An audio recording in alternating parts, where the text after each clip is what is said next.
west or the south. Ó ní ìgbéga kò sí ìlà oòrùn tàbí ìwọ̀ But oòrùn. God, the judge, Ṣùgbọ́n Ọlọ́run He is the determinant of those that is going to lead or those that is going to bring Òun down. ni ẹni tí ó pinnu láti mọ ẹni tí yóò gbé sókè àti ẹni tí yóò rẹ̀ sílẹ̀. Psalm 115 verse 3 says, He that sitteth in heaven that do whatever that pleases him. Ó ní Ọlọ́run jókòó sí ọ̀run ó sì ṣe ohunkóhun tí ó wù So ú. during the act or the agendas of God, the Lord determine your rising. Nínú ìṣètò Ọlọ́run pinnu ìgbéga rẹ. God is the one that determine your rising. Ọlọ́run ló ṣe ìpinnu ìgbéga rẹ. Is what is the one that determine your rising. Òun ni ó ṣe ìpinnu ìgbéga God rẹ. has the capacity to lift you or to put you down. Ọlọ́run ní ipá láti gbé ọ sókè tàbí láti And rẹ̀ that is sílẹ̀. why you must be very careful to follow the principle of God and to know the personality of God. Ìdí nìyí tó o gbúdọ̀ ṣọ́ra láti mọ ìlànà àti àwọn bí Ọlọ́run ṣe So jẹ́. if you fail to know the personality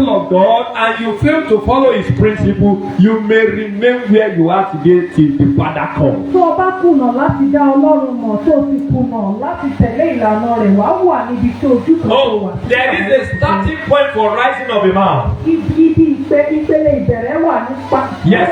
ìgbéga Now, when they are talking about rising point of a rising of a man, is what I call an encounter with the personality of God. Tá a bá sọ̀rọ̀ nípa ìgbéga ènìyàn, ó ní fi ṣe pẹ̀lú ìbápàdé pẹ̀lú ẹni tí ṣe Ọlọ́run. The first step of your rising has to do with your encounter with the personality of God. Ìgbésẹ̀ àkọ́kọ́ ní gíga rẹ̀ ó ní ṣe pẹ̀lú ìbápàdé pẹ̀lú ẹni tí Ọlọ́run Genesis jẹ́. chapter 32, when Jacob had an encounter with God, there is something that happened on that very day. Ìwé Genesis orí kejìlélọ́gbọ̀n ti Jákọ́bù ní ìbápàdé pẹ̀lú Ọlọ́run. He had an encounter with the personality of God, the person of God. He had an encounter with him. Ó ní ìbápàdé pẹ̀lú ẹni tí ṣe Ọlọ́run. How are you going to know when you had an encounter with God? Báwo ló ṣe máa mọ̀ nígbà tó bá ní ìbápàdé pẹ̀lú Ọlọ́run? There is what we call brokenness. Ohun kan wà tí a ń pè ní ìwọ́palẹ̀. You cannot make God a person and your life remain the same it was yesterday. O ò lè bá Ọlọ́run pàdé bó ṣe rí kí ayé rẹ̀ sì wà bákan náà bó ṣe wà. God must take something away from you. Ọlọ́run gbọ́dọ̀ gba nǹkan kan. After the encounter of Jacob with God, he has a broken leg.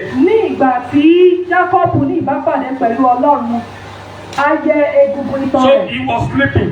Ó ń sùn. No. Sleeping. Ó ti ro. Ó ti ro. Because he had an encounter. Nítorí pé ó ní ìbápàdé. That's number one. Àkọ́kọ́ nìyẹn. Number one. Àkọ́kọ́. Number two. Ìkejì. You cannot afford to pass through the process. Ó lè yẹra láti gba ìlànà When we are ìkọjá. talking about lifting, those are the time you experience the hard time, the hardship of your life. Tí o bá sọ̀rọ̀ nípa ìgbéga, òun ní àsìkò tó wà á máa ní ìrírí ìgbéga. You will experience what we call bitterness. Ohun tí wà á ní ìrírí ohun tó jẹ́ bí ìkorò. You must have a track record.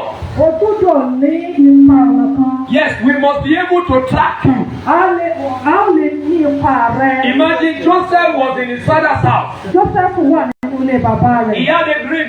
Ó ní àlá. He was sold into a slavery. A tà sí oko ẹrú. From slavery to the pit. Láti inú oko ẹrú lọ sí From pit to Potiphar's house. Láti kòtò lọ sílé Pọ́tífà. From Potiphar's house to prison. Láti ilé Pọ́tífà lọ sí ọgbà From ẹ̀wọ̀n. prison to Pharaoh palace. Láti ọgbà ẹ̀wọ̀n lọ sí Pharaoh palace. And from Pharaoh palace he become a prime minister. Láti ààfin Fáráò ó di So olórí there ìlú. was a track record. Àwọn ipa ọ̀nà kan wà ká lè So you cannot be a rising person without having a track record. O ò lè jẹ́ ènìyàn gíga láì ní ibi tí a mú So where is your starting point? Níbo ló ti bẹ̀rẹ̀? Oh, no story, no glory. Sí ìtàn kò sí There is ògo. no one that rises in life without a scar. Kò sí ẹni tó dìde láyé tí ò ní ọgbẹ́. Oh, you see a man Ọkùnrin controlling a crowd. tó ń ṣàkóso ọ̀pọ̀lọpọ̀ Do you know ènìyàn. the sacrifice he has paid before getting to that Ó level? mọ ìrúbọ tó ti rú kó tó lè dé ipò tó wà. Oh, see a man casting out a demon. Ẹ wo orí ènìyàn tó lé ẹ̀mí òkùnkùn jáde. Do you know the sacrifice he has paid before getting to that place? Ṣé o mọ ìrúbọ tó ti ṣe kó tó dé ipò Oh, tó you tó see a man that built a house. Orí ènìyàn kan tó kọ́ ilé. You see a man that's been promoted in your work. Orí ènìyàn kan tá a gbéga lẹ́nu iṣẹ́ rẹ̀. And you are saying, oh no, ọmọdé wo náà ni. Owó wo pé how old is he or she? Do you know the sacrifice he has paid? Ṣé o mọ ìrúbọ tó ti mú? Oh, you are jealous of a woman that the husband bought a car for. Ó ń jowó obìnrin tí ọkọ rẹ̀ ra mọ́tò fún. Do you know the sacrifice the woman has contributed to the marriage? Ṣé o mọ ìrúbọ tí obìnrin ti ṣe nínú ìgbéyàwó? So you must have a track record. O gbúdọ̀ ní ipa ọ̀nà kan. You must follow the process before your rising can O come. gbúdọ̀ tẹ̀lé ìlànà yẹn. There is nobody that wake up one day and rise. Kò sí ènìyàn kankan tó jí lọ́jọ́ kan tó kàn dédé dìde. You must pay for the price. O gbúdọ̀ san ìdíyelé ìdíje. The God, the lifter of man. Ọlọ́run olùgbé eré ènìyàn sókè. God does not lift you by sentiment. Ọlọ́run ò kì í gbé ọ̀gá pẹ̀lú ojú ìtàgé. If he don't lift you up with sentiment. Kò ní gbé ọ̀gá. God is not sentimental. Torí pé Ọlọ́run kì í ṣe oníta. He will never bless you when you are lazy. Kò ní bùkún ọ nígbà tí o bá yẹ. Because God is not a waster of resources. Torí pé Ọlọ́run ò kì í fi ohun èlò rẹ̀ ṣòfò. No. He's not a waster of Kò resources. kì í fi ohun èlò ṣòfò. And God is not a maker. He's not a mocker. Whatever you sow, you reap. A kò sí lè gan Ọlọ́run ohunkóhun tó o bá gbìn ló máa So the second thing you must have an experience in life. Ohun kan jì tó o gbúdọ̀ ní ìrírí The rẹ̀. active part of your journey to your greatness, you must find the correct track record. Òun ni pé ìpele ìrìn àjò dé ibi gíga rẹ̀. If you cannot tell us your story, then we cannot celebrate your glory. Tí o bá sì sọ ògo rẹ fún wa, a ò lè ṣàjọyọ̀ ògo rẹ. Yes, sir. If you cannot tell us your story, we cannot celebrate Tí your o glory. bá sì sọ ìtàn rẹ fún wa, a ò lè ṣàjọyọ̀. Because nothing makes you relevant more than than your story. Kò sí ohun tó jẹ́ kó o ṣe pàtàkì jù wá lọ tí ò yẹ kó yàtọ̀ sí ìtàn rẹ. So your story is what makes us that is going to make us bow or appreciate you or celebrate you. Ìtàn rẹ ló máa jẹ́ àtẹríba fún ọ tàbí ká mọrí rẹ tàbí ká Oh, ṣàjọ. I remember a preacher. Mo rántí oníwàásù kan. I remember a preacher. Mo rántí oníwàásù kan. He didn't have any topic. Kò ní àkòrí kankan. He will just get to a pulpit Á pẹpẹ. and start his story. Á dẹ̀ bẹ̀rẹ̀ ìtàn And rẹ̀. after that story, Lẹ́yìn ìtàn rẹ̀, the whole congregation gbogbo yìí will begin to cry. wọ́n bẹ̀rẹ̀ sí ní sunkún. And somebody called him one day. Ènìyàn kan pè ní ọjọ́ He kan. said, why don't you change your preaching? Ó ní kí ló dé tó yí ìwàásù rẹ He padà. said, can I ask you a question? Ó ní ṣé mo lè béèrè béèrè. Have I ever seen another person that had the same story that I had? Ó ní ṣé mo ti rí irú ìtàn yìí tí èmi ní. Then if you don't have a story, you don't have a track record. Tí o ò bá ní ìtàn, o ò ní ipa tá a lè tàn So you lọ́wọ́. can't be a mentor to somebody. O ò lè jẹ́ atọ́nà fún ẹlòmíràn. No star, no star. Kò sí ọgbẹ́, kò sí ìràwọ̀. So there is no man that rise Kò sí ènìyàn tó dìde láyé that has no story. tí ò ní ìtàn. So for every man that rise, Fún gbogbo ènìyàn tó dìde they have story. ni wọ́n ní ìtàn. Am I talking to somebody? Ṣé mo bá ènìyàn sọ̀rọ̀? Number 3, Ìkẹta, listen carefully. gbọ́ mi dáadáa. In the rising of a man, Ní ìdìde ènìyàn, there is what we call season of appearance. ohun kan wà tí a ń pè ní àkókò ìfarahàn. Yes. Before Joseph can be appear at the presence or at the presence of Pharaoh, Kí Jósẹ́fù tó lè fi ara hàn níwájú Fáráò, he has made preparation. ó ti ṣiṣẹ́ sílẹ̀. He has prepared Ó ti ṣiṣẹ́ for sílẹ̀. the day of appearance. Ó ti múra sílẹ̀ kí ọjọ́. God is the lifter of man. Ọlọ́run ni olùgbòrí ènìyàn God don't sókè. lift you Ọlọ́run ò ní gbé ọ sókè unprepared. tí ò bá múra. The reason why the day of your manifestation is being prolonged. Ìdí tí ọjọ́ ìtẹ̀síwájú rẹ tó ń sún síwájú. Ọjọ́ ìmúṣẹ rẹ. Ọjọ́ ìmúṣẹ rẹ tó The ń day of your manifestation is being Ìdí tí prolonged. ọjọ́ ìmúṣẹ rẹ fi ń Is sún because they síwájú. are not yet prepared. Òun ni wípé o wà ní ìmúra One of the motto of the bus cat or the motto of the bus that said, be prepared. wà ní ìmúra sílẹ̀ ní àwọn boy scouts máa ń. Joseph has been preparing. Jósẹ́fù ti ń múra There was a time I thought I teach us something or I preach about the topic what do I call it? Preservation and what? Preservation and preservation. Ìgbà kan wà tí mo kọ́ wa ní àkòrí kan wípé ká máa ṣe ìtọ́jú ká sì máa fi pamọ́. Preservation and reservation. Ìtọ́jú fi pamọ́. He was in the prison when God preserved him. Ó wà nínú túbú nígbà tí Ọlọ́run fi pamọ́. So he was there, God reserved him for a purpose. Ọlọ́run fi pamọ́ fún èrèdí kan. When God preserved you, Nígbà tí Ọlọ́run bá fi ìwọ ló máa ń gbé rẹ jáde. you are the one that will showcase Èmi náà yourself. fẹ́ máa kọrin báyìí. I also want to start Èmi náà fẹ́ máa lọ sọ́jí. I want to start going for it. revival. Èmi náà fẹ́ máa lọ máa pèdè I bọ̀. want to go and start. Èmi náà ti ń lálàá. I am dreaming soon. Business yẹn mo ti wà pẹ̀lú ọ̀gá mi ọdún méje. I've been with my boss in that business. Mo ti mọ̀ nípa real estate. I also know about real estate. Èmi náà ti lè máa kọ́lé rà I ẹ́. can also start building now. Mo tẹ̀lé dáàdi lọ́gọ́jà lọ́wọ́ vitamin I've náà. been following that. Èmi náà lè lọ stock ẹja. I can also go and No, it's not like that. kò rí bẹ́ẹ̀. It's process. Ìlànà wà. And you have to prepare for that day. O gbúdọ̀ ṣetán fún un. For every man has a day of projection. Gbogbo ènìyàn. Projection. Gbogbo ènìyàn ló ní ọjọ́ ìfarahàn. Yes, you have the day of projection. Gbogbo ènìyàn ló ní ọjọ́ ìfarahàn. The day is coming that God is going to showcase himself in you. Ọjọ́ kan wà tí Ọlọ́run yóò fi ara rẹ̀ hàn nínú But it's going to rẹ̀. be a disaster if you don't prepare. Ṣùgbọ́n ó máa jẹ́ ohun àjálù tí ò bá wà ní ìmúra So sílẹ̀. stages of rising, Ìpele ìgbéga. there is a place you call the season of appearance. Ibì kan wà tí a ń pè ní àsìkò The ìfarahàn. season of projection. Àsìkò ìfarahàn. The season of showcasing. Àsìkò fífihàn. He called himself, he now proved himself. Ọlọ́run fúnra rẹ̀ á wá When the day of Joseph came, ní ìgbà tí ọjọ́ Pharaoh had a dream, and none of the interpreter of Egypt can interpret. Fáráò lálàá kò sì sí ẹni tó lè túmọ̀ rẹ̀. Even the professor, the magicians, they cannot. Pàápàá àwọn alálùpàídà àti àwọn oṣó They were disturbed. inú wọn And when bàjẹ́. the set time of appearance of Joseph came, Ṣùgbọ́n ní àsìkò tí ìfarahàn the Jákọ́bù buckler remember. Jósẹ́fù tó Is that ọjọ́ tí good? rántí. I remember Onílòní mo rántí of my sin. ẹ̀ṣẹ̀ mi. See, there was a man in the prison. Ó ní ọkùnrin kan wà nínú túbú. God preserved him and reserved him Ọlọ́run tọ́jú rẹ̀ ó fi pamọ́ sílẹ̀ in that prison nínú ẹ̀wọ̀n for yẹn preparation. fún ìmúrasílẹ̀. You know, preservation is for you to build capacity, Ìtọ́jú wà fún ọ ní láti jẹ́ intellectual capacity, láti ní ìmọ̀, skill, láti ní wisdom, ọgbọ́n, revelation, ìran, authority, àṣẹ, power, agbára, strength. òkun. So he was there, Ó wà ń bẹ̀. locking himself in the prison. Ó fi ara rẹ̀ mọ́nú. Not in fact, we cannot count the day that Joseph was there without seeing the sun. A ò lè ka ọjọ́ tí Jákọ́bù tí Jósẹ́fù But the man was preparing.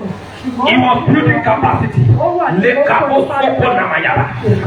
For the lifting ahead of him. Many of you have seen the vision of your glory. Ọ̀pọ̀lọpọ̀ yẹn ti rí ìran ògo. Yet you are not prepared. Ṣùgbọ́n ẹ̀rù wà ní ìmúrasílẹ̀. It is going to be a disaster Ohun àjálù ló máa jẹ́. for your time to come. Fún àsìkò rẹ kó I'm jẹ́ not prepared. kó má wà ní ìmúrasílẹ̀. The season of appearance. Àsìkò ìfarahàn. Now, Báyìí, Holy Spirit gave me 4 factors ẹ̀mí mímọ́ fún mi ní kókó mẹ́rin. that can speed or that can make your lifting a Wọ́n manifestation. lè mú kí ìgbéga rẹ kó wá sí ìmúṣẹ. Number 1. Sáré àkọ́kọ́. The Lord told me Ọlọ́run sọ fún mi that one of the things you need pé ìkan lára àwọn nǹkan tó nílò for your lifting or your rising, fún ìgbéga rẹ kó lè dìde. number 1 is moral. Òun ní ìwà. Number 1 is what? Moral. Ìwà. Many of us will lack moral. Ọ̀pọ̀lọpọ̀ wa a kò ní ìwà. As a child of God, when we say the act of apostle, Bàbá wo pé iṣẹ́ àwọn àpòstélì. the act, Ìṣe. what are your acts? Kí ni ìṣe rẹ? What are your acts? Kí ni ìṣe rẹ? How can we call you a Christian? Bẹ́ẹ̀ la ṣe lè pè ọ́ ní In natural, when the apostle God they said this one they are like not Christ-like. Nígbà tí àwọn àpòstélì wà bẹ́ẹ̀ wọ́n ní àwọn ìrísí Can we call you a Christian? Ṣáà lè pè ọ́ ní Kristi. Can we call you a child of God? Ṣáà lè pè ọ́ ní ọmọ What Ọlọ́run. are the moral? Kí ni àwọn ìwà yìí? What are the moral you possess? Kí ni àwọn ìwà tó o ní? You know, it is that in the olden days Ní ayé àtijọ́, when they heard that you are a Christian, wọ́n bá gbọ́ wípé Kristẹni ni ọ́. they don't need to do interview. Wọn ò nílò láti ṣe But íńtánẹ́ẹ̀tì. today, Ṣùgbọ́n báyìí, the tape is the case is reversed. a ti yí gbogbo ẹ̀ padà. At least what religion are you? Ẹ̀sìn wo ló ń ṣe As báyìí? a Christian. Wọ́n sọ pé Kristẹni ni Ẹ mí. wo, ẹ ṣáà fún wọn sẹ́nu gate. Wọ́n á ní But before when they heard that you are a Christian, Wọ́n sọ̀rọ̀ tó bá gbọ́ pé Kristẹni there is ni no ọ́. other place they put you. Kò sí ibòmíràn kan máa fi Their ọ́. financial sector. Ibi tí Whether you have the qualification or not, bóyá o they believe we are trustworthy. wọ́n gbàgbọ́ They believe we are holy. a lè fọkàn They believe you live a righteous life. ògbé ìgbé ayé They òdodo. believe you fear God. Wọ́n gbàgbọ́ pé o bẹ̀rù Psalm 15 talks about real Christian. Ìwé Psalm 15 sọ̀rọ̀ nípa Kristẹni sọ For every attribute in that thing, fún gbogbo àmúyẹ tó wà níbẹ̀. if you don't possess it, Tí o ò bá ní then your moral is not complete. ààrẹ ò tí ì pé o. And somebody quickly read Psalm 15 for me. Ìwé Psalm 15. From line 1 to the last verse. Láti ìlà kìíní títí dé ìgbẹ̀yìn. Are you there? Olúwa. Olúwa. Tani yóò máa ṣe àtìpó níbi àgọ́ rẹ̀? Tani yóò máa ṣe àtìpó níbi àgọ́ Olúwa? Tani yóò máa gbé inú òkè mímọ́ rẹ̀? Tani yóò máa gbé inú òkè mímọ́ rẹ̀? Ẹni tó rìn déédé. Ẹni tó he that walk uprightly. Tí ń ṣiṣẹ́ òdodo. That do the work of righteousness. Tó sì sọ òtítọ́ inú rẹ̀. He speaketh the truth of his mind. Ẹni tí kò fi ahọ́n rẹ̀ sọ̀rọ̀ ẹni lẹ́yìn. He has never bypassed anybody. Tí kò sì ṣe ibi sí ẹnì kejì rẹ̀. He has never do evil to his brethren. Tí kò sì gba ọ̀rọ̀ ẹ̀gàn sí ẹnì kejì rẹ̀. Oh my God. Ní ojú ẹni tí ènìyàn kéèyàn ti gígàn. Yes. Ṣùgbọ́n máa kú aláàbò. Moral. Ìwà. Do you have moral? Ṣé o ní ìwà? Can we recommend you? Ṣé a lè fi ọ́ hàn? Can we project you to the world? Ṣé a lè fi ọ́ hàn fàyè? Now don't worry. Ẹ má mi mọ̀. Once you see Brother Lagbaja, the case is Ẹ bá ti ní settled. ọ̀dà lágbájá kò sí. My in-law was with me yesterday, Àná mi wà pẹ̀lú mi lánàá. and we were discussing a matter. Àwọn sọ̀rọ̀. So I was talking about a brother in this church, Mo sọ̀rọ̀ nípa bùrọ̀dá kan nínú ìjọ and yìí. I said I wanted to call that brother for a matter. Mo ní mo fẹ́ pe arákùnrin yìí fún ọ̀rọ̀ He kan. said something about that brother. Ó wá sọ kankan nípa ọ̀rọ̀ He bùrọ̀dá said, yìí. Ó ní I have never talked with him, ó ní mi tí ì bá sọ̀rọ̀. but me seeing at him at front or far away, Mo bí mo ṣe ń rí wọn lókèèrè. I can see he's a responsible brother. Mo rí i wípé ènìyàn tó wà responsible. The appearance of that brother showcased the goodness of God and the moral of God. Ìfarahàn ẹni yìí ó fi hàn ìṣe Ọlọ́run I àti said, okay, let me call that brother. Mo wá ní jẹ́ kí n pe bọ̀dá And yìí. I called the brother. Nígbà tí mo ti pe bọ̀dá yìí. Exactly what my in-law said Gẹ́gẹ́ ohun tí àna mi sọ was what that brother did. ni bọ̀dá yìí ṣe. Can we recommend you? Ṣé a lè fi ọ́ hàn? People are looking at you. Àwọn ènìyàn ń wò ọ́ During the Sunday school, ní àsìkò Sunday our school. teacher said something. Títà wa sọ They may kan. not talk. Wọ́n lè má sọ̀rọ̀. Who knows that somebody was seeing David in the bush? Ta ló mọ̀ pé ènìyàn kan And when the time of recommendation comes, he said, I know one person, one of the sons of Jesse. Ó ní mo mọ ènìyàn He kan can play instrument. Ó lè. And he is filled of the Spirit of the Lord. Ó sì kún fún ẹ̀mí Inú gbọ́dọ̀ wà sá. He was in Ẹni yẹn kọjá sá. And that man Ó dẹ̀ rí. saw him. I was at one of the security personnel last week. Mo wà ní ibi àwọn security kan. So immediately when I got to that place, Nígbà tí mo débẹ̀, the man was disguising. ọkùnrin yìí ó fara pamọ́. And I was trying to introduce myself. Mo ń fi He said, I know you. lára mi hàn. Ó I know you. mo mọ̀ You are ọ́. pastor. Pásítọ̀ ni I know you. mo mọ̀ ọ́. There are people that do. Àwọn ènìyàn wà tí wọ́n mọ̀ ọ́. Let your moral glorify God. Jẹ́ kí ìwà rẹ kó fi ògo fún For your rising to call, Gbéga láti wá. you must have a good moral. O gbúdọ̀ ní If you lack that, ṣùgbọ́n tí o bá You are kùnà, totally o disqualified. a ti já okulẹ̀. You are totally disqualified. A ti já okulẹ̀. There is nothing you can do. Kò sí ohun tó lè If your moral is bad, tí ìwà rẹ you bá cannot remain at the top. o ò lè dúró Your gift, your anointing can take you up, Ẹ̀bùn rẹ. but your moral will make you remain. Ṣùgbọ́n ìwà rẹ ló máa jẹ́ If you fail to have a good Tí moral, o bá kùnà láti ní a ìwà good tó dára. attribute, a good character, a good attitude, Àti ìṣe tó dára. then you are coming down. Wà á jábọ́. Gradually, Díẹ̀ the time will tell. àsìkò náà máa dé. And you will now begin to not tell us stories. Wàá máa sọ ìtàn fún wa. The history of your rising. Wàá máa sọ ìtàn I pray that will not be your portion. Mo gbàdúrà pé lẹ́yìn kò ní jẹ́. As you are listening to this message, Bó o ṣe ń tẹ́tí sí ẹ̀. they call the later summer will let you higher. Number 2, Ìkejì, is what I call merit. òun ni mo pè ní àmúyẹ. Merit.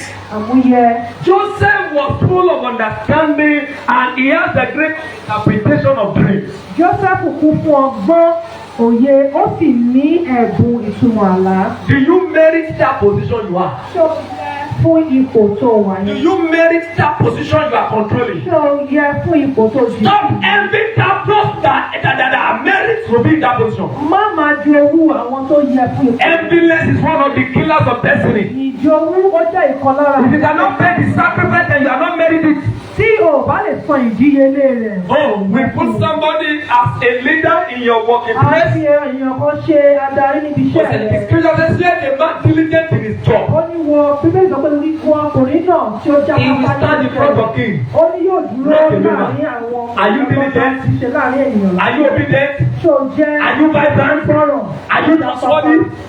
Can you make the sacrifice? Are you not lazy? Ṣé o kì í ṣọ̀lẹ? Your boss said resume 7 o'clock, you are coming 8 o'clock. Láàrin ẹni kò débi iṣẹ́ láago méje, o débẹ̀ láago You have paid mẹ́jọ. already. Wọ́n ti kùnà. You don't merit the standard. O yẹ fún ìpele yẹn. You could not put your effort, no research. O lè fi. There's nothing good coming out from you.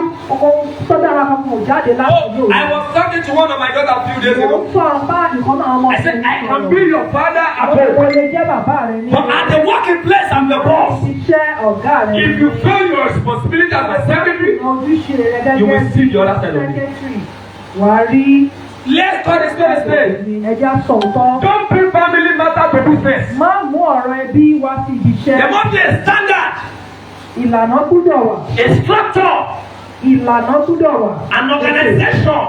Gbọ́dọ̀ wà. Every organization has an administration. Gbogbo ilé-iṣẹ́ ló ní ìjọba. So if you fail to address the matter the way it's supposed to Tó go, o bá kùnà láti sọ̀rọ̀ bó ṣe yẹ kó. then you don't merit the position you have. O yẹ fún ipò tó wà. Do you think when we are talking about health, we are talking about something else? Ṣé o rò pé tá a bá sọ̀rọ̀ nípa orí, à ń sọ̀rọ̀ nípa ọ̀pá kan? Leadership is more than skill. Adarí ó ju pé kákan ní ata láti lè Yes, it's talking about sacrifice. Ó sọ̀rọ̀ nípa ìrúbọ sísan ìdíyelé. Am I talking to somebody now? Ṣé mo ń bá ènìyàn kan sọ̀rọ̀? Merit. Àmúyẹ. Prepare yourself for the greatness ahead of you. Múra sílẹ̀ fún nǹkan ńlá tó wà níwájú rẹ̀. When God is trying to enlarge your course, then there must be a preparation. Tọ́lọ́run bá gbìyànjú láti sọ àgbègbè rẹ̀ di ńlá ìmúra. A youth you want to gain admission, you are still sleeping. Ọ̀dọ́ o fẹ́ wọ admission, o fẹ́ gba admission ọ̀dẹ̀ sí í sùn. You want to go and study law, you are sleeping. O fẹ́ lọ ka bí a ti ń ṣe. Who is supposed to program himself that I will wake up by 12 o'clock and read to 4 o'clock in the morning? Ó yẹ kó máa pinnu wípé màmá jí láago méjìlá, màmá sùn. All you are watching is Lishabi. All you are watching is Sevudo. All you are watching is all kind of things that is not increasing your knowledge. Àwọn eré orí ìtàgé tí òfin fún ọgbọ́n tó. Oh, you are wasted of the time of your destiny. Ó fi àkókò àyànmọ́ rẹ̀ ṣòfò ni. Merit. Àmúyẹ. You want to go and study medicine in university and you are wasting your time. Ó fẹ́ lọ sọ́ọ̀dì bí o ṣe máa di dókítà ní ilé ìwé gíga ó ti ń ṣe àkókò. Is that how you become a surgeon? Ṣé bó ṣe máa di Na joking matter. yẹn? You don't create time to read. You don't create time to Oh, make research. why? Or you are just sitting your leg. Ọba báwo ni ọ̀dọ́ tó fẹ́ ṣe yé bíyẹ? Ọkọ̀ tí làárọ̀ wàá kọ̀ máa rìn kiri àdúgbò. Wọ́n rí ẹni jọ́sọ̀ sábọ̀. Wọ́n rí ẹni jọ́sọ̀ ládùúgbò. Wọ́n tún rí ẹni jọ́sọ̀ àdéhùn. Something is wrong with your How destiny. can an ambitious start roaming about everywhere? Giving excuses. Ó wá sọ Do you have it in the scripture that somebody teach David how to play instrument? ṣé o rí gbọ́ nínú ìwé wípé ènìyàn kan lọ́wọ́ dábẹ́ bí wọ́n ṣe ń play. He built himself. Ó kọ́ ara rẹ̀ lẹ́. Buy books. Study. Kàwé. Look for somebody that can mentor you. A God Wá mentor. ènìyàn Ọlọ́run tó lè máa darí rẹ̀.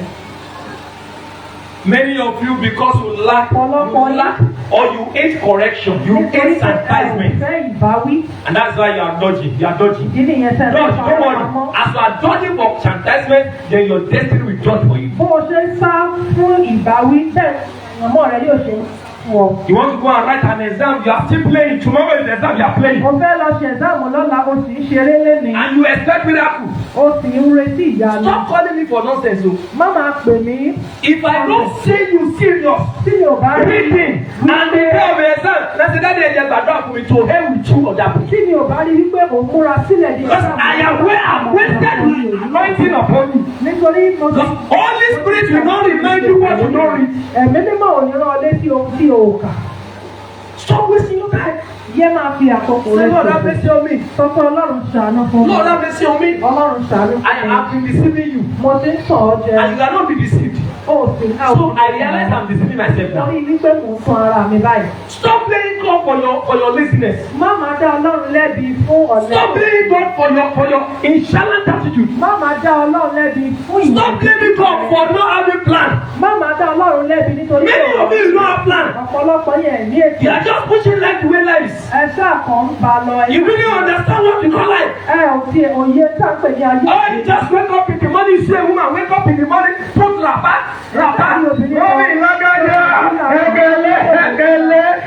You will come from morning to night. A sọ̀rọ̀ láti ẹ̀rọ. What are you doing in your room? Kí lẹ̀ ń ṣe nínú ilé yín?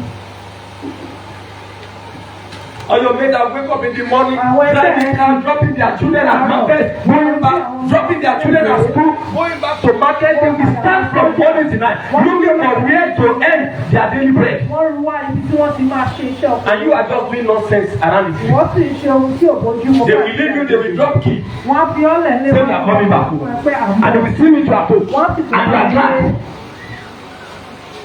And then when matter arise in the neighborhood, they will now come and ask, Mommy Lakaja, hey, the people say they're not no. They will now come and ask you Wọ́n láwọn neighbor wá sílé wa. And you now started giving them the narration of what happened in the afternoon. Wàá máa ṣàlàyé tó. It's a shame o. Ohun ìtìjú ni o. The merit. Àmúyẹ. Number 2. Number 1 is what? Number 2 is what? Number 3 Kẹta. is what I call mercy.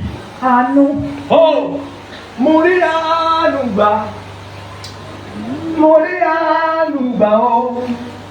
Mo rí àánú gbà lọ́dọ̀ bàbá. You know, plenty will be useless if you don't have a quality resource that can put you into a post.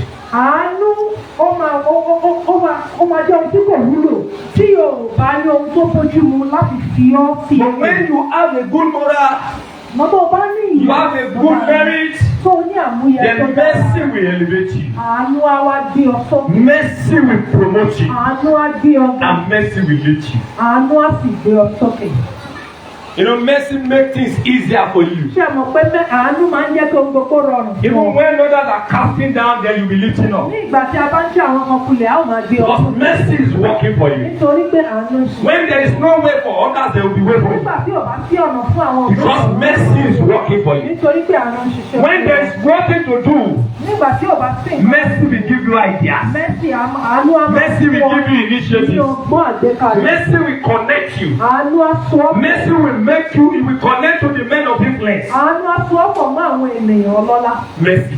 Àánú. Mercy. Àánú. Has somebody shout Ṣé mercy? ènìyàn kan lè sọ pé àánú Speak for me. sọ̀rọ̀ fún mi? Said mercy. Àánú Speak for me. sọ̀rọ̀ fún mi. Mercy can only work when you prepare. Àánú lè ṣiṣẹ́ nígbà tí o bá wà ní ìmúra. It is mercy that make a buckler remember Joseph. Àánú ló jẹ́ kí a gbọ́ sí wọn sí Jósẹ́fù. It is mercy that made the king of Babylon remember the man we call Daniel. Àánú ló jẹ́ kí ọba Bábílónì rántí ọkùnrin tí a pè ní Bábílónì. Even after the death of Nebuchadnezzar, the son of Nebuchadnezzar that take the throne, still remember the man we call Daniel. Lẹ́yìn ikú ọba Nebukadnésárì, ọmọ rẹ̀ tí ó gba ìjọba sì ti rántí ẹni tí a pè ní Dáníẹ́lì. So, can we remember you for who you are? Ṣáà lè rántí rẹ gẹ́gẹ́ bí ènìyàn tó jẹ́. I acknowledge you, Lord, for who you are. In my life. Can we remember you for who you are? Ṣáà lè rántí rẹ fún èèyàn tó jẹ́. You are, see, many Christians are irrelevant at their position. Ọ̀pọ̀lọpọ̀ Kìrìsìtẹ́nì wọ́n kọ̀ wà bí aláìsí ní ipò tí And they will just uphold that position and you will see another religion man that is a clever man now taking the position. Àwọn Muslim náà ń gbéga, àwọn Muslim don't deceive yourself. It's not sentiment. Sórí wọ́n wá rí àwọn ẹlẹ́sìn kejì tó jáfáfá and It's not sentiment. complain. Seeing a Christian fasting because you are fasting now. You now turn your office to the place of prayer. Something is wrong with you. Ó wá sọ ọ́fíìsì rẹ di ibi tó ti máa gbàdúrà. Ó ṣe ọ́. Office is a place of work. It's not a place of prayer. Rẹ ibi iṣẹ́ ni ibi iṣẹ́. Stop deceiving yourself. Ṣé máa tún ara rẹ jẹ? Daddy ní ká gbàgbé ọlọ́jọ́ mẹ́wàá.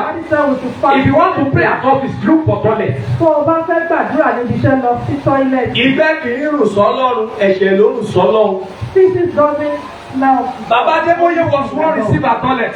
Bàbá Adébóyè ti Most of the time I tell you what state I receive in the truth. Nígbà mìíràn tí mo bá sọ pé Ọlọ́run sọ pé inú balùwẹ̀ ni mo ti ń gbà. I remember when I want to marry my wife, the best place for my wife to stay is the truth. Mo rántí ìgbà tí mo fẹ́ ìyàwó mi ibi tó dára jù fún wọn. When I go, I say when I just have in the truth. The day I talk about the truth, mo wà ní bedroom. is even neater than my bed. He has made the Ọjọ́ tí mo bedroom. wọ balùwẹ̀ yìí wọ́n ó tuntun ju. So if you want to have a quiet time or you want to have a prayer hour time in your office, in your working place, go to the restroom, lock yourself here. You don't need to shout. It is not every prayer we shout. Ó nílò láti pariwo, kò ṣe gbogbo àdúrà náà la máa ń pariwo. Máa gbà ní ìdákẹ́jẹ́. Let go. Your spirit is wild, Ẹ̀mí rẹ̀ ń but your mouth is closed. Ṣùgbọ́n He said it can do exceedingly and abundantly in whatever we say and we think. It is not only what you say, it's even addressing your mind. tí a sọ. So stop deceiving ourselves. Don't let them talk Christian to you. Má jẹ́ kó sọ Kìrìsìtẹ́nì di òpè.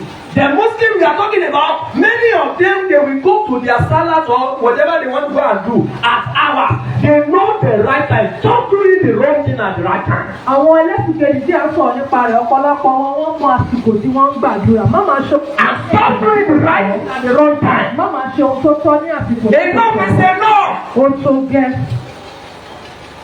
We are doing stupidity while we are practicing Christianity. À ń ṣe ohun tí kò dára nígbà tí à ń rìnrìn àjò Kìrìsìtẹ́nì. Tó bá jẹ́ wọn ló ní iṣẹ́ ẹ̀sìn, àdúrà tó rí gbà ní ìdájí. Prayer you couldn't pray early in the morning. Ó rí gbà ní ìdájí. You couldn't pray early in the morning. Ọ̀lẹ́ ò rágbà bá ń dájí. The lazy man didn't pray early. Olóhùn gbàgbé iṣẹ́ ẹni kọ́ lẹ́yìn. Praying at work. Aláìní kan ṣe ìdájí tó ṣe tó máa yẹ lọ́wọ́ wò. Early in the morning that no. Rágbà bá. You couldn't Bẹ́ẹ̀ ni pray. bẹ́ẹ̀ mi bí iṣẹ́ ló dé lọ́gbà tó à. Now in your time, your Káwọn ará ọ́fíìsì lẹ́kọ̀ọ́ pé your ìwà ọ̀rẹ́ office friends can know that àwọn wọ́n ti mọ̀ they already know you. ó ṣẹ̀ṣẹ̀ gbà tó lọ́fíìsì sí. I just finished praying in the office now. Lọ́gá ní who is shouting there say Oga don't ever say that I'm praying to my God. Ọ̀gá ìyá wa. Even your God is seeing you as a disaster. Ọlọ́run kan rí ọ gẹ́gẹ́ bí ohun àjálù. Your God. Ọlọ́run rẹ. Because God is not the mocker. Nítorí pé a kò lè gan Ọlọ́run. Number 3 is what? Number 1 is what? Number 2. Number 3. Number 4. There is no how you will rise in life without men. Kò sí bó ṣe máa ga láyé láìsí ènìyàn. See, look at me. Wò mí. God can lift you. Ọlọ́run lè gbé ọ̀gá. Men can demote you. Ènìyàn lè já ọbọ̀. Somebody say, tọ́lọ́mbà ti gbéga kò tẹ́ tó lè dá dúró bẹ́ẹ̀ ni. Says no man can stop whoever that God But there are has. men of influence that can stop your lifting. Ṣùgbọ́n àwọn ọkùnrin alágbára wà tó jẹ́ wípé wọ́n lè dá ìgbéga rẹ̀ dúró. God wanted to bless you. Ọlọ́run fẹ́ bùkún fún ọ. He wanted to bless you. Ó fẹ́ bùkún fún ọ. He will not come from heaven. Kò ní wá láti ọ̀run. Because God is a supernatural being. Torí a kò lè rí He's ọlọ́run. a spirit. Ẹ̀mí ni. So no spirit can work without a man. Kò sí ẹ̀mí tó Without an object. láì ní ohun tó máa fi So God needs to enter into a man Ọlọ́run nílò láti wọnú ayé before he ends. kó tó lè ràn ọ́ lọ́wọ́. Imagine the buckler Ẹran tí a gbọ́ 2 years after. ọdún kejì lẹ́yìn. Èèyàn lè dá ìrànlọ́wọ́ ẹ̀ dúró. Man can stop your help. Èèyàn lè dá ìgbéga ẹ̀ dúró. Man can stop your. But when you have men of influence Ṣùgbọ́n tó o bá ní ọkùnrin and favour is upon you, tí orí ọ̀fẹ́ sì wà do lórí. you know that Jesus himself Tó o mọ̀ pé Jésù fúnra rẹ̀. can be stopped A lè dá a dúró. at his specular? Ibi ìsìnkú. A lè dá a dúró. Kí ló ń pè é? Ibi ìsìnkú ibi tó máa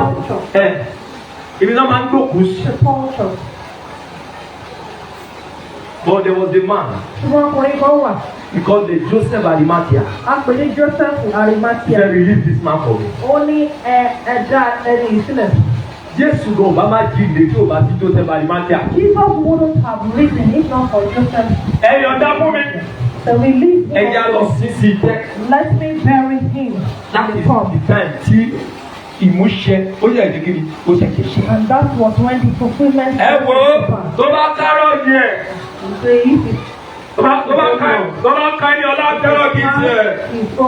Ọlọ́tẹ́rọ̀ kì í tiẹ̀. Èèyàn kan lè sọ̀rọ̀ ìjọba lórí ni. Èèyàn kan tó kọ̀ ní méjì tó rí. Lágbára ọdún yìí nìyẹn. Ẹ̀gáàmù ṣe tiẹ̀, ẹrú kò sẹ́rù ìjọ. Ẹnìkan ò bẹ́ nìkan. Mi ò ráyè wèrè. Ọ̀gá, ìyá jẹ́ wàá tún jẹ́ wéyà. The most of the people, one of the things you must appreciate is for men. Have a good relationship with men. Ní ìwà tó dára, ìbáṣepọ̀ tó dára. Good relationship. The best thing you can invest in life is relationship. Ohun tó dára jù tó lè ṣe láyé òun ni kó ní ìbáṣepọ̀. O wà ní ìbáṣepọ̀ tó dá àwọn àgbàlá àwọn èèyàn. Ìyá jẹ́ wàá tún jẹ́ wé ìyá mi. We suffer greatly. The reason why you are still at this position Ìdí tó ṣì wà ní ipò tó wà is yìí. because you lack the man of influence. Òun ni wípé o ò ní àwọn ọkùnrin alágbára. You lack the man of influence. O ò ní àwọn ọkùnrin alágbára. You lack whoever. O ò ní ènìyàn tó lágbára. You lack people that can raise you. O ò ní ènìyàn tó lè gbé ọ sókè. Do you know that your prayer point? Ṣé o mọ̀ pé kókó àdúrà rẹ yẹn? That money you are praying for Owó tó ń gbàdúrà fún yẹn. is the same money that somebody is using to buy tire. Owó yẹn náà ni èèyàn kan lò tó fi ra táyà mọ́tò. Tire. How many of you know that 2 million to some people is just like the 1,000 naira recharge card? Mélòó ní ilé mọ̀ pé fún àwọn ẹlòmíràn 2 million ó dàbí 1,000 lọ́wọ́ wọn. I fortunate to be with my father in the Lord, brother. Mo ní oore ọ̀fẹ́ láti wà pẹ̀lú arákùnrin bàbá mi nínú Olúwa. And my father was telling me, Bàbá mi sọ fún mi pé then you know, ó ní tòmọ̀ these people, àwọn wọ̀nyí 1 million is what they use to buy car. 1 million wọ́n fi ra recharge card. To them, 1 million is to buy card. 1 million fún wọn bí kára káàdì ni. Card.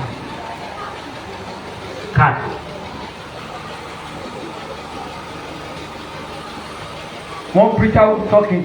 Oníwàásù kan sọ̀rọ̀. Then one of the biggest family in one state Ó ní ìkan lára àwọn ìdílé tó tóbi ní orílẹ̀. called him to come and address the matter. I think I was hearing that message with my in-law Ó yesterday. pè é pé kó wá yanjú ọ̀rọ̀ And he kan. was telling them he didn't have visa to that country. Ọlọ́run sọ fún wọn wípé òun ò ní visa lọ sí. And those family was laughing.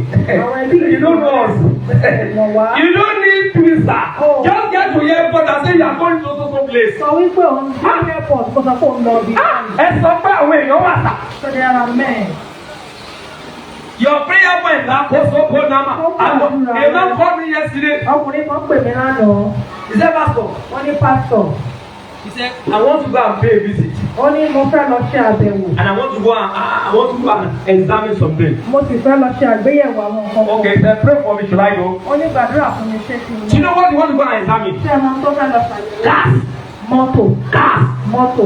And he was telling me. Wọ́n wá sọ fún mi. He told me that a woman bought all those cars. Ó ní obìnrin kan ló ra gbogbo mọ́tò yìí. And the list of that car Èyí tó kéré jù nínú mọ́tò yìí. cost 35 million. Ó ní 35 million naira. And the car are many. Àwọn mọ́tò yìí dẹ̀ pọ̀ dáadáa. If somebody can buy 35 million car, 20 million, 40 million car, many. Tí ènìyàn bá lè ra mọ́tò tó pọ̀ ní oye yẹn. And somebody wants to go and check so that maybe he will post it. That person just think that let me snap so that people that wanted to buy. So I will bring buyer, they will buy, I will see it too. And imagine. Important because if every share àti jẹ, ó lẹ́nu kan kó dàlẹ́ tí òmò ló ẹrú ṣe. Men of influence. Àwọn ènìyàn tó ní ọlá. Imagine the person that blessed me with this car. Just Ẹ wo ẹni tó fi mọ́tò yìí bùkún mi. And what the person gave me Ohun tí ẹni náà sì fún mi. is what I have been praying for years. Ohun ni èmi ti ń gbàdúrà fún. And it is just something that that person just deep plan into it. Ẹ jẹ́ kí your change yìí. Ohun ni ẹni yẹn kàn wò pé let me just read. That your prayer point dey change. Kókó àdúrà rẹ yẹn. Oga stop disturbing yourself jare. Yé dára rẹ láàmú. You need men. O nílò ènìyàn. Èmi kẹ̀ má ṣe tèmi lọ́dọ̀ nígbà tí wọ́n ṣe tèmi lọ́dọ̀. Ìyá jẹ́ pẹ́jù sá. You will suffer. The God dey lift us up. Ọlọ́run olùgbòrí ènìyàn. Can I tell you the fact? Ṣé mo lè sọ kókó? God cannot lift you without man. Ọlọ́run ò lè gbé ọ sókè láìsí ènìyàn. Heaven might have approved your lifting and man can put stop. Ọ̀run lè fi ohun tẹ̀lú ìgbéga rẹ kí ènìyàn sì fi àmì ìdádúró. Má fojú pààyàn rẹ mọ́. Do not overlook people again. For those that will make you somebody like they look like nobody. Àwọn tó máa sọ ọ́ di ènìyàn láláyé wọ́n dàbí ènìyàn yẹpẹrẹ ni. My talking sense. Ṣé mo ń bá ènìyàn sọ̀rọ̀? Value people. Value people. Mọ rírì ènìyàn. Appreciate them. Mọ rírì wọn. Invest in relationship. Bá wọn ní ìbáṣepọ̀ ẹ̀kọ́. Àwọn ọjọ́ kan máa wà tí wàá dá àwọn ọjọ́ kan wà tí wàá dá gbó lórí ẹ lọ sí ìjẹjọ máa lọ jẹun. Some days you will take your helper to eat free. Àwọn ọjọ́ kan wà tí wàá gbó lórí ẹ lọ ìjẹjọ lọ jẹ kí ni sà. There are some days take your helper to eat free. Ọjọ́ kan wà tẹ gbọ́dọ̀ lọ pẹja pásọ́nálì tó lórore yìí. There are some days you go and feed personally for your. What to give your helper has nothing to do with what God has done for that person. But it will inspire that person to do more. Ohun tí o fún olóore rẹ kò ní nǹkan kan ṣe pẹ̀lú ohun tọ́lọ́run ti ṣe fún un. Á bọ̀ rú lọ́kàn láti ṣe. Stop this mentality of ti bá gbólóore mi bí pé mo kàn mi sódò ni. It's wrong. Ronú like a seed if you give your benefactor if a seed you are. Do you know at times even your helper need help? Ní ìgbà mìíràn pàápàá àwọn olóore rẹ àwọn náà nílò ìrànlọ́wọ́. It may not be money. Ó lè má jẹ owó. It may be companionship. Ó kàn lè jẹ́ ìbásọ̀rọ̀ pọ̀. Àmọ́ mi sára bí alẹ́ wa. Ẹ pẹ̀lẹ́ àwọn náà ràn mí lọ́wọ́. The one helping me. Ẹ pẹ̀lẹ́ mọ́ mi kí ló ṣe ẹni tí tó sì lójú. Ó ní pípùs yẹn. That people. Kò lè yọ̀ máa tẹ̀. No, she has people but she does not have anyone to pray for her. Ṣé wọ́n mi ṣe wọ́n láti wọ́n fún ìjáde ó lè bá tẹ̀. And then you just have to pray. Inú ẹ̀ máa ṣe kí ni? The mother will be happy. Inú ẹ̀ máa dùn bẹ́ẹ̀ ni abẹ́kọ̀. Ṣé mo tẹ̀ sọ fún ẹ pé ìyá bàbá mi kú?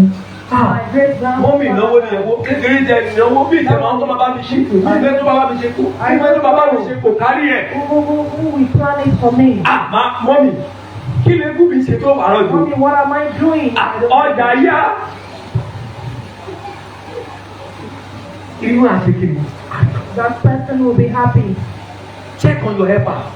Ẹ máa bẹ àwọn olùrànlọ́wọ́ wò. Ẹ pè wọ́n. Look over them. Ẹ máa tọ́jú. Test them. Ẹ máa tẹ àrùn. Do you know text message is an emotional thing? Ṣé ẹ mọ̀ pé àtẹ̀jíṣẹ́ láti inú ọkàn ló ṣe wọ́n? Anytime you text somebody. Nígbàkigbà tí o bá tẹ̀. You speak your heart flesh. O máa ń sọ èrò ọkàn rẹ síta ni.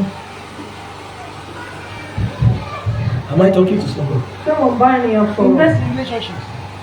Ẹ ní ìbáṣepọ̀ tó dọ́gba. If you don't have it, you don't have anything o. Tí o bá ní o ní nǹkan kan. Olùgbàgbọ́ ìbùsókè Ọlọ́run ò lè mọ̀ ní ìgbórí èsókè tó bá láwọn pásítọ̀ mẹ́rin. God cannot just lift up your head without these four factors. Ẹlòmí tó bá wò lọ báyìí, á dẹ̀ dàbí ẹgbẹ́ kò sọ́nà ló ṣẹ̀dá. People they will so look down on people. Ọ̀dọ́ tó bá jẹ́ àjà wà kálá kan tí ò ní Then tiwọn they báyìí. put on Ankara that is meaningless. Àwọn akọ́jẹ́ burúkú kan sókè. And then they will lift up their Àwọn shoulders. awo èèyàn pa. They will now look down on people. Àná bẹ́ẹ̀ ló ń wò bá yẹn. You are just looking down. Torí èèyàn lọ́lọ́ máa lò láti gbé ẹ dìde. Men that God will use. Ó ní ta ló máa rán o? Ta ló máa rán? Ta ló máa rán o? Ta ló máa rán? Ayé bíbẹ́ ìgbẹ́ dìde. Ta ló máa rán? Owó bíbẹ́ ìgbẹ́ dìde. Even just 1,000 naira bread, your helper will value it. Ó tiẹ̀ jẹ́ búrẹ́dì 1,000 naira. Olùrànlọ́wọ́ rẹ̀ á mọ rí. Celebrate the birthday of your helper. Ṣé àjọyọ̀ ọjọ́ ìbí olùrànlọ́wọ́ Send rẹ̀? them messages on the day of their special Ní day. àtẹ̀jíṣẹ́ ránṣẹ́ sí wọn ní ọjọ́ tó Pray for them, call them, pray. Gbàdúrà fún wọn pé. Not until you don't need to become a pastor before you call them. O nílò láti di pásọ̀ kan tó lè máa. Many of you are full of this connectivity attitude. You are flashing your helper. Ọ̀pọ̀lọpọ̀ yín ẹ ní ìwà You are still flashing your ẹ helper. máa flash àwọn tó. You will not call your helper, you are flashing. Ẹ lè pè wọ́n ẹ máa Tí bá ti flash money báyìí, wọ́n máa pè mí padà. Once I flash mommy she will call me back. Sọ kò lọ. Tó o bá pe mọ́mì tó ń pọ̀ tiẹ̀ tí wọ́n pè. If you call mommy and she hangs the call, we call again. Wà wá test me, mommy, I don't want you to use your card. Wà wá fi àtẹ̀jíṣẹ́ ránṣẹ́ mọ́mì mi ò I fẹ́ kẹ́ ẹ appreciate you for being a good mother to me. Mo dúpẹ́ lọ́wọ́ yín torí pé ẹ jẹ́ ìyá dáadáa sí mi. Please permit me to use my card. Ẹ jọ̀ọ́ ẹ gbà mí láàyè láti lo owó. Allow me to be responsible and value what I'm doing. Ẹ gbà mí láàyè láti mọ rírì. Let me do this so that I can do it to others. Ẹ jẹ́ kí n ṣe eléyìí fún yín. Orí ẹni á dìde. And that person will be inspired. Àmọ́ ìdánṣe fún ẹ lánàá tó tiẹ̀ dúpẹ́. But the one they even did yesterday, did you thank them? Ìdánṣe fún ẹ lánàá. Ìwà burúkú ni pé ọjọ́ tó bá ti fẹ́ gba owó lọ́wọ́ ẹgbẹ́ ló máa rántí pé ìwà burúkú ni o. If somebody like me that call me that way, I will ignore you. So it's a bad character to only call your helper the day you. Wọ́n ti mọ ẹgbẹ́ sábà ti rí kọ́ọ̀lù ẹ̀, o tún ti fẹ́ ṣàlàyé. You already know that the day they see your call, you are here for. Woman tó dáńtọ̀ tẹ́ tó bá ti rí kọ́ọ̀lù ẹ̀ hàn. That woman already knows that whenever they see your call. Our picture, our business speaker, ẹ̀ máa wí. They will not think. Ó ti mọ mi tó ọ̀rọ̀ dọ́lọ̀. Àwọn ọmọ yín ní kínkín. Àwọn ọmọ yín ní kínkín yẹn pẹ̀lẹ́. Ẹkú rí àná. Àwọn ọmọ yín ní jẹ́lá bí alẹ́ wà. Àwọn ọmọ kò ní bẹ́ẹ̀ lò. Mọ́mì ṣé ń gbọ́ mi mò ń gbọ́. Mo ní kí n sọ fún yín ni pé ọmọ yín jíde láti school. Wọ́n náà máa sanwó. It is school like here. Wà òkò lónìí. Ha! Ọmọ wọn tó ti torí ẹgbẹ́ yẹn, ó ṣe dọ́jọ́ kan kẹ́ má sọ bẹ́ẹ̀ nìyẹn, kẹ́ kóra yín sórí ọ̀kadà, kẹ́ lọ nílẹ̀ kẹ́ kọ́ lẹ́kùn gbogbo. Ìgbà náà ti sùn lò, ẹ débẹ̀ fún mi ẹ̀pẹ̀lẹ́ náà. Sára ìwúlẹ̀ wọ́n ṣe àwọn àbáyé ṣeré. We just came to visit you. To prove that you are not a beggar, you don't need to take anything there. Láti fi hàn wípé o kì í sara tọkọrọ jẹ, o nílò láti jẹun kọ́ níbẹ̀. Ẹnìkan ní ìgbéraga ni kí n lọ bó lóore mi ṣiṣẹ́. Somebody said it's pride for me to go and work. Ẹnìkan ní mo yẹ ìyá ara mi ti bá rán lóore mi lọ́wọ́. Someone said I am. Ọ̀gá kí ló ń dẹ́kọ̀? Olórí rẹ̀ sínú ayé kí láyé ẹ̀rọ ìjàmọ́. Even when the helper is not in your life, who are you? What are you up to? Kí láyé ẹ̀jẹ̀? What is your life up to? Ìjàmọ́ gángan. It's up to nothing. Ẹnìkan ní ọ̀rọ̀ gbólóhùn ó ná pa àwọn owó láwẹ́. Wọ́n tún jẹ́ owó odò. Somebody Wọ́n ní kí láyé òwúrò. he is bitter, he is good for nothing. Don't be like that. Máa jẹ́ Appreciate them. Mọ rírì wọn. Ministers appreciate your members. Ẹ̀yin ìránṣẹ́ Ọlọ́run ẹ mọ rírì àwọn. Leaders of the government appreciate your followers. Adarí ìpè. Build relationships. Ẹ mọ rírì wọn. Ẹ ní ìbáṣepọ̀ tó dánmọ́rán. Wọ́n mú máa challenge me few days ago. Obìnrin kan máa pè mí níjà ní ọjọ́ bíi díẹ̀ sẹ́yìn. Wọ́n ní dáàdi ẹ̀wà ní. What are you doing? Kí lẹ̀ ń ṣe? Because I know it's my duty. Nítorí pé mo mọ̀ wípé ojúṣe mi ni. I was at a place Mo wà níbì kan. helping a brother Mo ràn bọ̀dá kan lọ́wọ́ to put something in his brother. láti ṣe àwọn nǹkan kan. It's my duty. Ojúṣe mi ni. And I will do it. Màá sì ṣe. Now we encourage him. Ní àárọ̀ ọlọ́kan kò tó láti ṣe sí. Appreciate him. Máa mọ rírì wọn. Appreciate him. Máa mọ rírì I want to wọn. round it up. Mo fẹ́ ká ẹsẹ̀ lẹ̀. God is the leader of man. Ọlọ́run ni olùgbòrí ènìyàn. And God works through man. Ọlọ́run sì ṣiṣẹ́ nípasẹ̀. Appreciate man. Mọ rírì ènìyàn. God is the leader of man. Ọlọ́run ni olùgbòrí And ènìyàn. God will work through man. Ṣùgbọ́n Ọlọ́run máa ṣiṣẹ́ nípasẹ̀. Appreciate man. Máa mọ rírì ènìyàn. Value man. Mọ rírì Honor man. pọ́nrọ̀kùn. God is the leader of man. Ọlọ́run ni olùgbòrí ènìyàn. And he works through Ó man. sì máa ṣiṣẹ́ nínú ènìyàn. Appreciate man. Pọ́n ènìyàn lé. Honor man. Pọ́n wọn lé. Invest in man. Bá wọn ní So that ìbáṣepọ̀. your rising cannot be terminated. Kí ìgbéga rẹ ká má bàa lè dára. Rise on your feet. Dìde lórí ẹsẹ̀. Can we pray one prayer? Ṣé a lè gba kókó àdúrà? Olúwa rán sí mi. God sending us to Ẹ tí ó gbèrè dìde. the person that will lift me up. Olúwa God ẹ rán sí mi. send them to me. Ẹnìkan tí ó gbèrè dìde. The person that will lift me up. Ẹnìwọ́ méjèèjì ó kì í sá. Raise your children. Ayérayé ẹnu ẹni yẹn kì í sá. Send that person. Ẹnìkan ṣoṣo And one man tí ó gbèrè dìde. that will lift me up. Òyìn ẹsẹ̀ sókè. Masako labayọ.